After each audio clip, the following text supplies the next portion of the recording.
at sa pakikinabang namin sa salo-salong banal ng paghahaing ipinagkamit namin ng katubusan.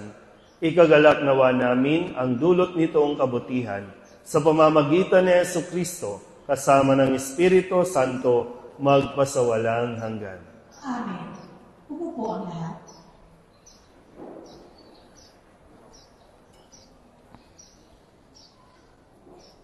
Pagbasa mula sa aklat ni Propeta Oseas. Halikayo at tayo'y manumbalik sa Panginoon, pagkat ang nanakit ay siya rin magpapagaling. Siya ang nanugat, kaya siya rin gagamot. Sa loob ng 2 araw ay mapalalakas na tayo uli, at sa 3 araw tayo'y kanyang ibabangon upang mamuhay sa kanyang pagtangkilik. Halikayo, sikapin nating makilala ang Panginoon. Tiyak na tutugunin tayo sa ating panawagan. Sintiyak ng pagdating ng mukhang liwayway. Darating siyang walang pagsala, tulad ng pagpatak ng ulan na dumidilig sa kaparangan. Ano ang gagawin ko sa iyo, Ephraim? Ano ang gagawin ko sa iyo, Huda? Ang pag-ibig niyo sa akin ay tulad ng ulap sa umaga, gaya ng hamog na galing na papawi. Kaya nga, ipahahampas ko kayo sa aking mga propeta. Ilipulin ko kayo sa pamamagitan ng aking mga salita, at simbilis ng kidlat ang pagkatupad ng aking hatol, sapagkat katapatan ang nais ko, at hindi hain, at pagkakilala sa Diyos sa halip ng handog na susunodin. Ang salita ng Diyos. Salamat sa Diyos. Salmong tugunan ng ating pong itutubo, katapatan ang naisin, kalakip ng paghahain, tayo kong lahat. Katapatan ang naisin, kalakip ng paghahain. Ako'y kaawaan o mahal kong Diyos, sa ayon sa iyong kagandahan ko. Mga kasalanan ko'y iyong bawiin, ayon din sa iyong pag-ibig sa akin. Linisin mo sana ang aking karuhan, at ipatawad mo yaring kasalanan. Tugon. Katapatan ang naisin, kalakip ng paghahain. Hindi mo nanais ang mga paghandog. Sa haing sinunog di ka nanunod. Ang handog ko, O Diyos, na karapat-dapat, ay ang pagkumbabat puso mo magtapat. Tugon. Tapatan ang naisin, kalakip ng paghahain. Iyong kahabagan, O Diyos, ang Sion. Yaong Jerusalem ay muling ibangon, at kung magkagayon ang handog na hain, na nasa dambana ko susunugin, malugod na ito ay iyong tatanggapin. Tugon. Katapatan ang naisin, kalakip ng paghahain. Magsitay na po lahat.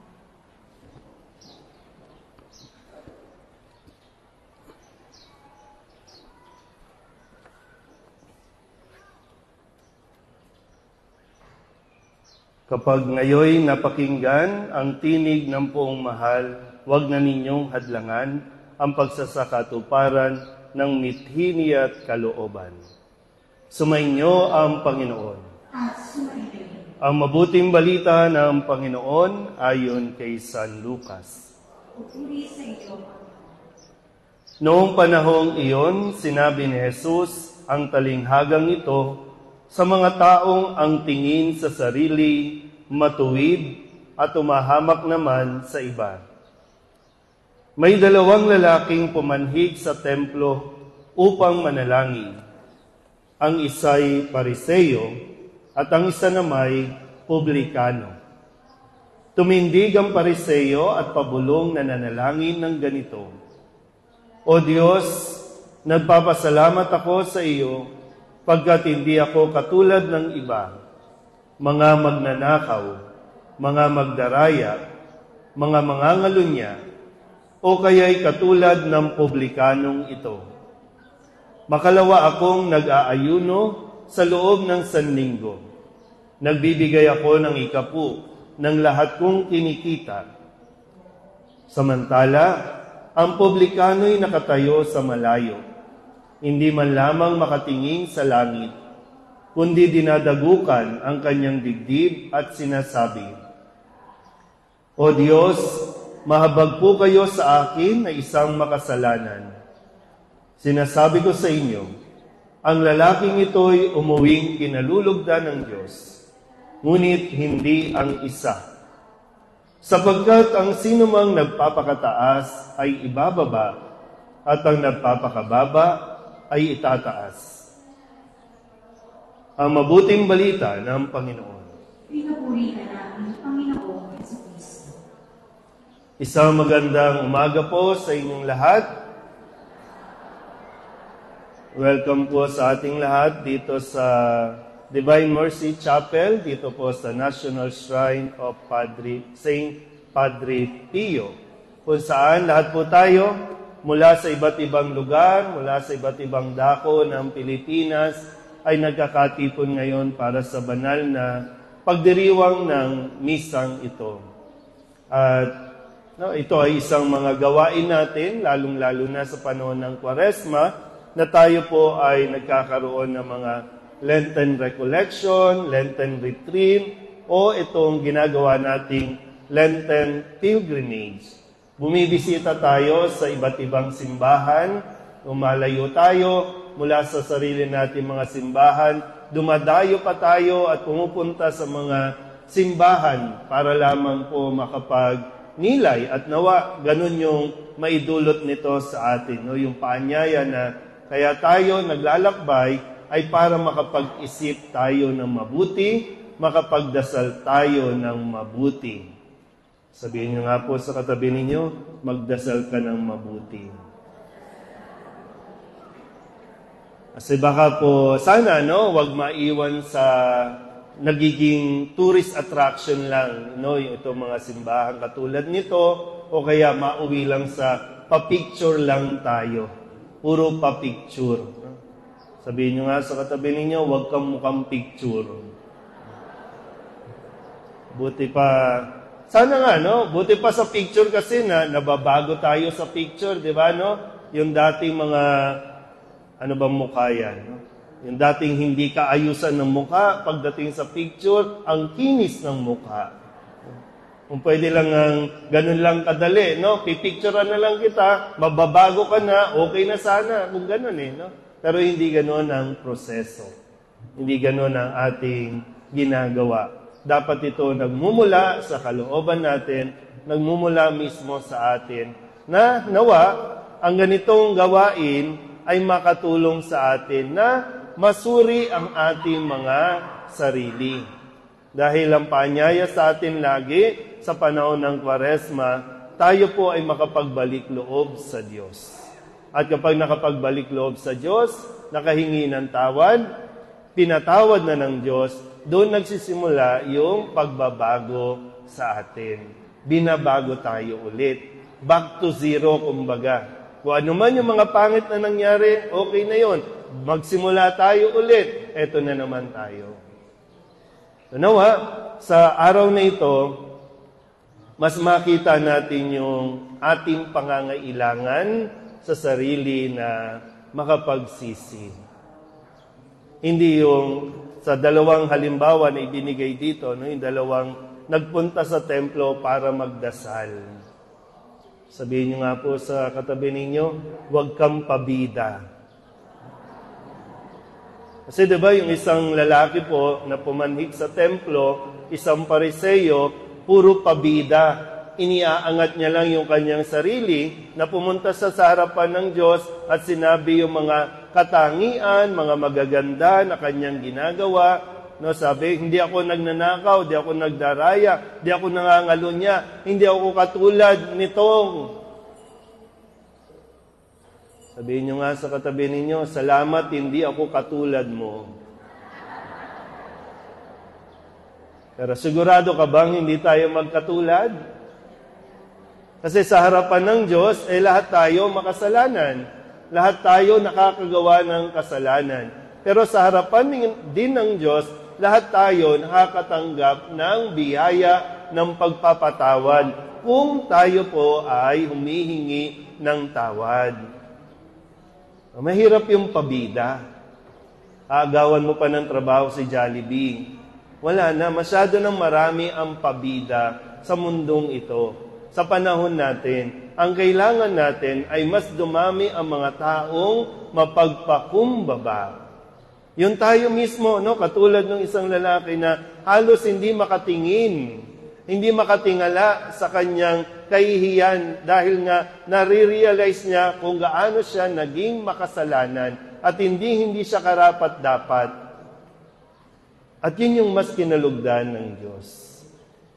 Sana sa pagbisita natin, sa pagdalo niyo po dito sa misang ito yung mas maiwan natin. Marami pa tayong simbahan na bibisitahin. Yung iba sa inyo, nakapag-post na agad sa picture, sa social media. Yung iba nang iinggit na, dahil yung iba hindi nakasama. Pero higit, tandaan nyo po, higit yung inaasahan na, sige nga, nakapunta ka ng 5 simbahan o higit pa, anong nabago pag-uwi? Naging mapagpakumbaba ka ba? O ipinagyabang mo lang yung mga simbahan na napuntahan mo sa araw na ito? Sabihin nyo nga ulit sa katabi ninyo, huwag kang mayabang. Di ba ganun, no? Hindi natin namamalayan. Nagiging payabang na tayo kasi nga, wow, nakapunta tayo sa iba't ibang simbahan. Wow, kaiinggitan tayo. Baka po, all the more, tayo yung mas nangangailangan nito.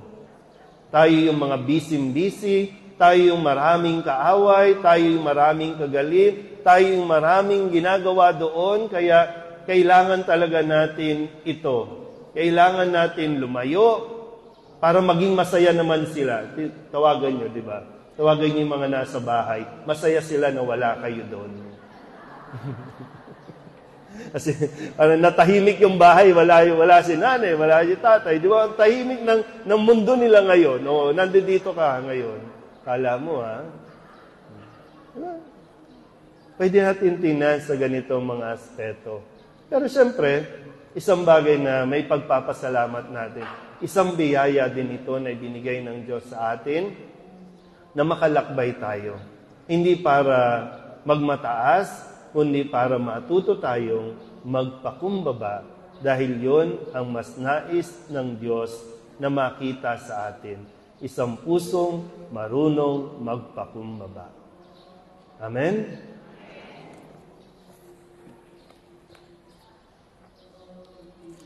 Magsitayo po ang lahat. Taglay ang mga pusong nagsisisi at nagpapakumbaba, umaharap tayo ngayon sa Diyos. Tumugon tayo ng tapat at nagpapakaabang panalangin sa mga kahilingang ito. Ang atin pong itutugon, Panginoon, dinggin mo ang aming panalangin. Panginoon, dinggin mo ang aming panalangin. Ang simbahan ay isang iyak na katuhan para sa mga kasalanan at mga inakwil ng lipunan. Manalangin tayo sa Panginoon. Panginoon, dinggin mo ang aming panalangin. Ang mga naglilingkod sa bayan, naway magbigay ng higit na malasakit sa mga kababaihan, mga bata, mga balita, mga matatanda, at mga balagtahanan. Manalangin tayo sa Panginoon.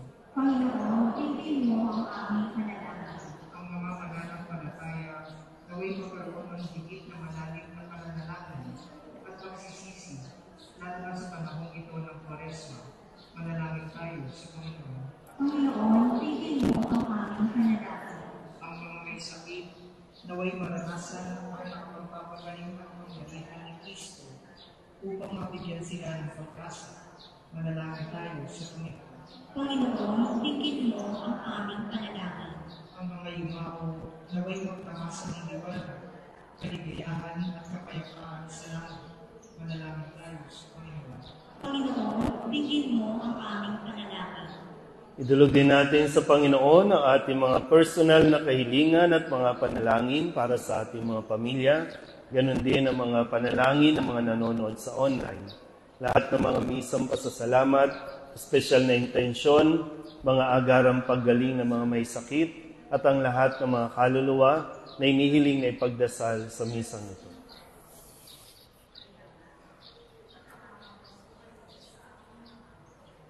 Ang lahat ng ito iniling namin sa ngalan ni Kristo, aming Panginoon. Amen. Umupo ang lahat. Kung mayroon pong mga lay minister na narito na dumadalo sa misa, kung maaari pong maingan kayo ng tulong.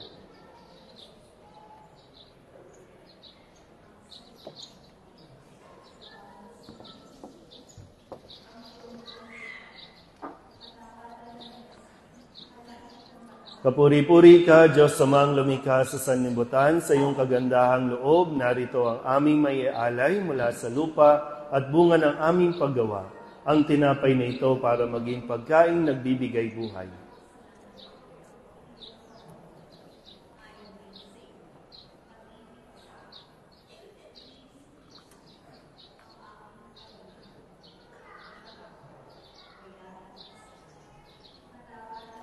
Kapuri-puri ka, Diyos amang lumikha sa sanlibutan, sa iyong kagandahang loob, narito ang aming maialay mula sa katas ng ubas at bunga ng aming paggawa, ang alak na ito para maging inuming nagbibigay ng iyong Espiritu.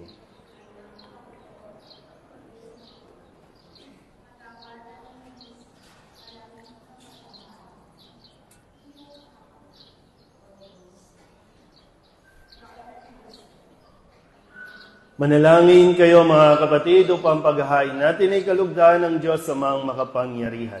Tanggapin nawa ng Panginoon ang paghahain sa iyong mga kamay sa kapurihan at karangalan sa ating kapakinabangan at sa buong sanlibutan.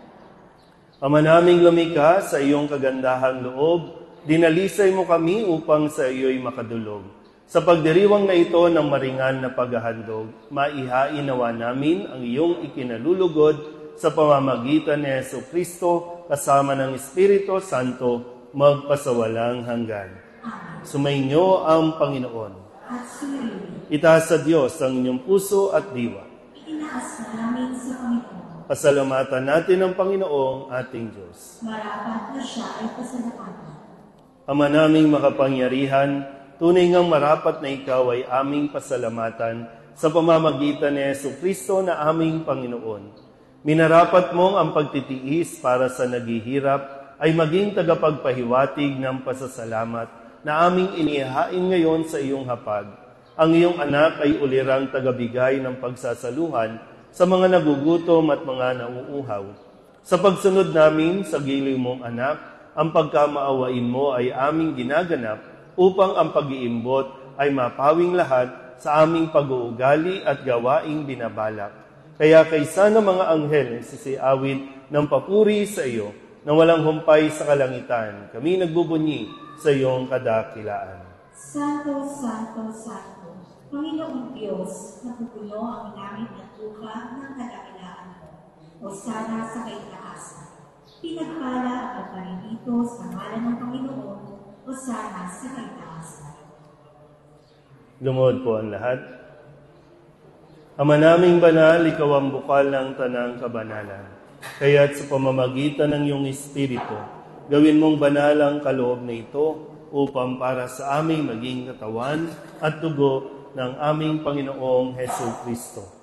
Bago niya pinagtiis ang pusong loob na maging handog, inawakan niya ang tinapay, pinasalamatan kaniya, pinaghati-hati niya iyon, iniabot sa kanyang mga alagad at sinabi, tanggapin ninyong lahat ito at kanin, ito ang aking katawan na ihahandog para sa inyo.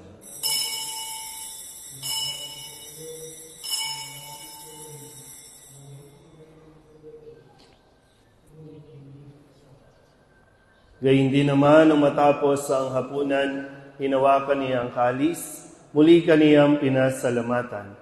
Iniabot niya ang kalis sa kanyang mga alagad at sinabi, tanggapin ninyong lahat ito at inumin. Ito ang kalis ng aking dugo, ng bago at walang hanggang tipan. Ang aking dugo na ibubuhos para sa inyo at para sa lahat, sa ikapagpapatawad ng mga kasalanan. Gawin ninyo ito sa pag-alaala sa akin.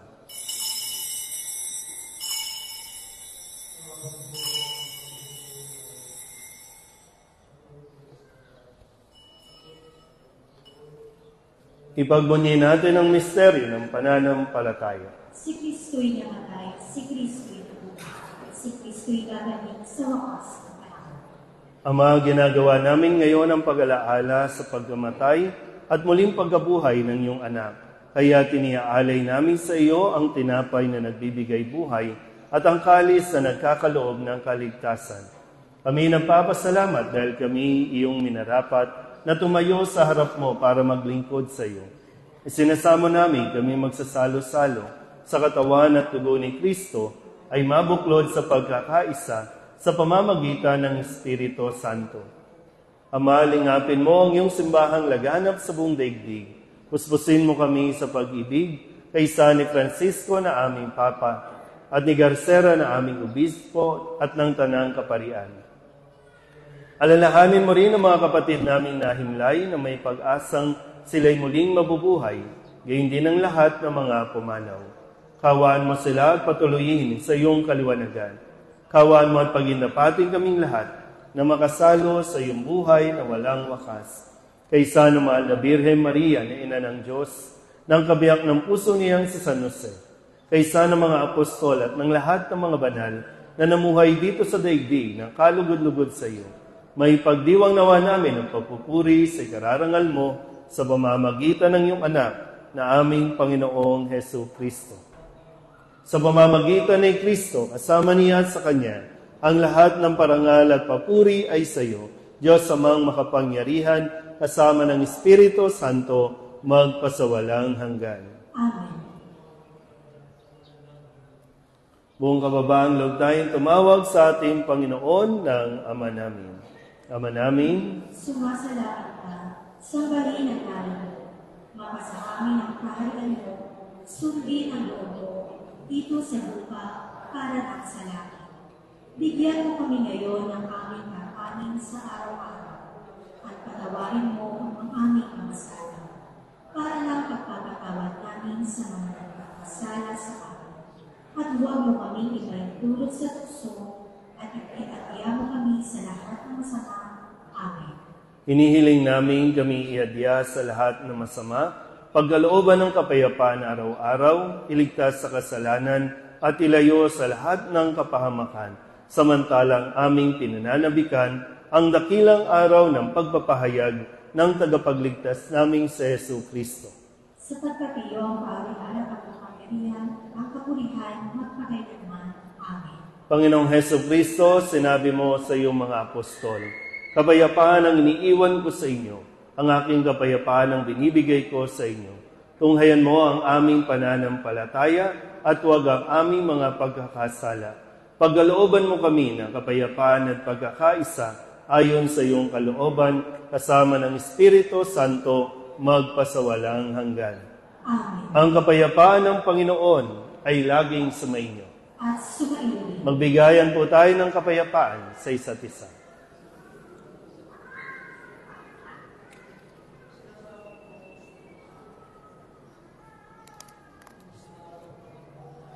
Kordero ng Diyos na nag-aalis sa mga kasalanan ng sanlibutan, maawa ka sa amin.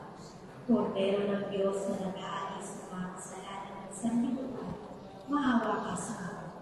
Kordero ng Diyos na nag-aalis sa mga kasalanan ng sanlibutan, ipagkaloob mo sa amin ang kapayapaan.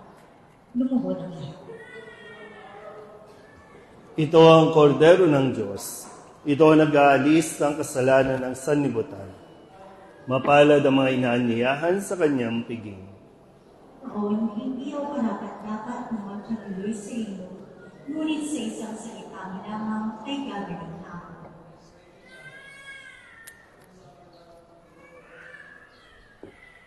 Katawan ni Kristo, Amen.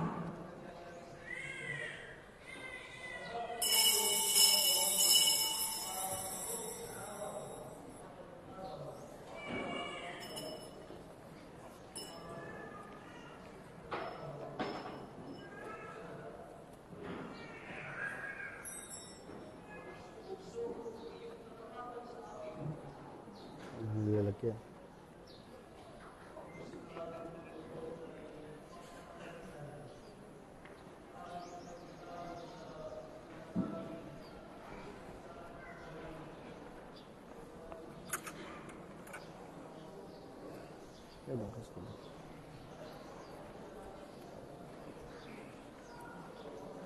2 lines po.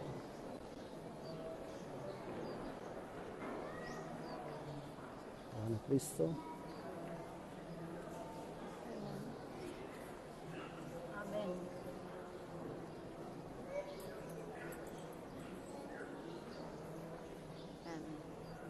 Amen.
Amen. Amen.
Kayo na po.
Manalangin tayo. Ama naming mapagmahal, sa pagsasalong lagi sa banal na pakikinabang, mapangatawanan nawa namin ang wagas na ginagampanan sa aming pagsasaloob ng lagi naming ipinagdiriwang sa pamamagitan ni Jesucristo kasama ng Espiritu Santo magpasawalang hanggan. Amen. Muli po sa ating pagbisita dito sa National Shrine of St. Padre Pio, nawa yung kanya pong aral, yung kanyang mensahe ay huwag nating kakalimutan. Huwag tayong pumunta dito na para bang lahat ng panalangin natin ay diringgin o sasagutin, lalong-lalo na yung mga problema natin o kaya yung sakit. Maaaring pag-alis natin dito, pag-uwi ninyo, may sakit pa rin. Pero nawa, yung mental healing, kasi yun yung mas kailangan, no? Yung pag sinabing mental healing, nagkakaroon tayo ng disposisyon, mas positibong disposisyon sa pagtingin natin sa sitwasyon natin o kalagayan natin sa buhay. May problema ka man o may sakit ka mang pisikal. Kasi kung si Padre Pio, nakaranas din ng napakatindi at napakahaba na sakit. Kumbaga, kinamatayan na nga niya, no? Yung stigma na kanyang naranasan, yung mga sugat no, na kanya pong naranasan, mga sugat ni Kristo, hindi po madali yon. Hindi lang basta lumitaw yon na wala siyang iniindang sakit, no? Kundi mas makita rin natin na habang nasa sitwasyon tayo na medyo hindi maganda, ang sinasabi sa atin ni Padre Pio, pray, hope, and do not worry. Kasi talo tayo. No? Kung may sakit ka na, lalo ka pang nag-aalala, lalo tayong talo niyan. So kung may sakit na, tingnan pa rin natin yung aspeto na pwede pa rin tayong maging masaya. Kaya laging magdasal at laging umasa sa Diyos. Habang meron tayong kinakaharap. Mahirap po yung idinadasal natin na masaya lang. No? Masayang buhay lang. Kundi yung meron tayong pinagdaraanan para tayo mas tumibay at mas maging matatag sa ating pananampalataya. Salamat po sa iba po na mga nakasama namin sa banal na misang ito. Kami po mula sa Nuestra Señora de la Soledad, doon po sa may Divisoria, Manila, ay nagpapasalamat din sa pamunuan ng Shrine of Padre Pio sa pag-accommodate sa amin na makapagmisa po dito. So pagkatapos, para sa mga taga-Soledad, ang susunod nating simbahan ay sa Banay-Banay, Lipa City, ang Archdiocesan and Parish of St. Vincent Ferrer. So pagkatapos po ng misa, yan, yung gustong-gusto ninyo, no? Group picture taking tayo. No? At pagkatapos po niyan, ay meron pa kayong 30 minutes para magdasal. Sana magdasal, no? Mag-almusal, kung gusto niyo mag-almusal. Lumibot pa dito sa paligid. So pagdating ng 10 a.m., bus na po tayo. So paki-check po, no? Bago din tayo umalis dito, ay sisimulan na natin yung unang misteryo ng Hapis, yung Rosario. 5 simbahan tayo, kaya bawat simbahan ay yung isang misteryo ng Hapis. Okay po? Sumainyo ang Panginoon at pagpalain kayo ng makapangyarihang Diyos, Ama at Anak at Espiritu Santo. Amen. Tapos sa banal na misa, humayo tayo sa kapayapaan ni Kristo. Salamat sa Diyos. Magandang umaga po.